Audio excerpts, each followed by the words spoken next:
World bank ने दुनिया के सभी देशों के लिए चेतावनी जारी की है।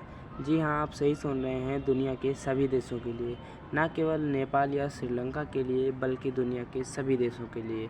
World dangerously close to recession, दुनिया आर्थिक मंदी के बहुत ही निकट है।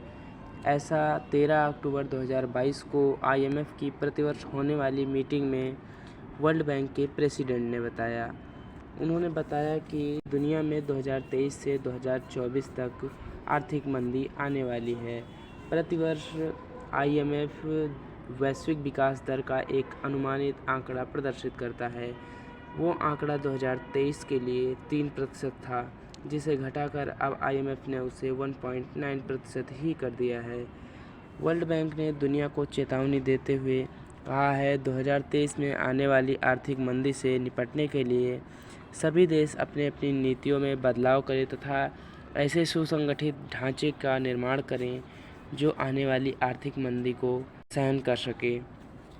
तथा वर्ल्ड बैंक के प्रेसिडेंट ने साथ में ये भी कहा कि आने वाली आर्थिक मंदी के समय हमें उन सभी नेशंस की मदद करनी है जो अभी डेवलपिंग स्टेज में हैं या पुअर कंट्रीज़ हैं। ऐसे नेशंस की मदद करना हमारी प्राथमिकता होगी। ये रिसेशन 2023 से 2024 के अंत तक रहने वाला है। आइए जानते हैं क्या है रिसेशन तथा रिसेशन किस कारण से होता है तथा किसी देश या किसी बाज़ार में रिसेशन आने के बाद उस देश में या उस बाज़ार में क्या प्रभाव पड़ते हैं। किसी भी देश में या किसी बाज़ार में आर्थिक गतिविधियों का अचानक कम हो जाना, अर्थात लोगों के द्वारा किए जाने वाले दिन प्रतिदिन वाले खर्चों में कमी होना, कटौती होना, यही रिसेशन कहलाता है। जब लोग अपने खर्चों में कटौती करने लगते हैं या उस तरह की लाइफ स्टाइल नहीं फॉलो करते हैं जो उस वर्तमान समय की स्टैंडर्ड लाइफ स्टाइल होती है, तो वहाँ के निवेशकों के द्वारा, वहाँ की कंपनियों के द्वारा प्रोडक्शन में कमी होती है। जब प्रोडक्शन में कमी होती है तो ओवरऑल GDP पर प्रभाव पड़ता है तथा GDP स्लो डाउन कर जाती है, जिसे ही रिसेशन या मंदी कहते हैं।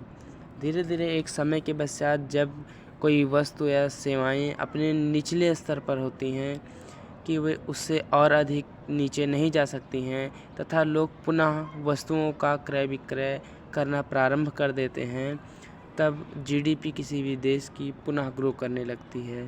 आइए जानते हैं क्या कारण है रिसेशन के। रिसेशन के प्रमुख कारणों में वहाँ के लोगों के द्वारा अपनी आवश्यकताओं के हिसाब से खर्चे ना करना, या वहाँ किसी भी प्रकार की महामारी का आ जाना, या उस बाज़ार में, उस देश में प्राकृतिक आपदा का आ जाना, ये कारण है। इस कारण से लोग खर्चों में कमी करते हैं, जिससे वहाँ की मांग प्रभावित होती है। किसी भी देश में जब रिसेशन आ जाता है तो वहाँ की उस कंट्री में क्या प्रभाव पड़ता है, वहाँ के लोगों पर क्या प्रभाव पड़ता है। वहाँ पर सबसे पहले निवेशकों की संख्या में कमी देखी जाती है।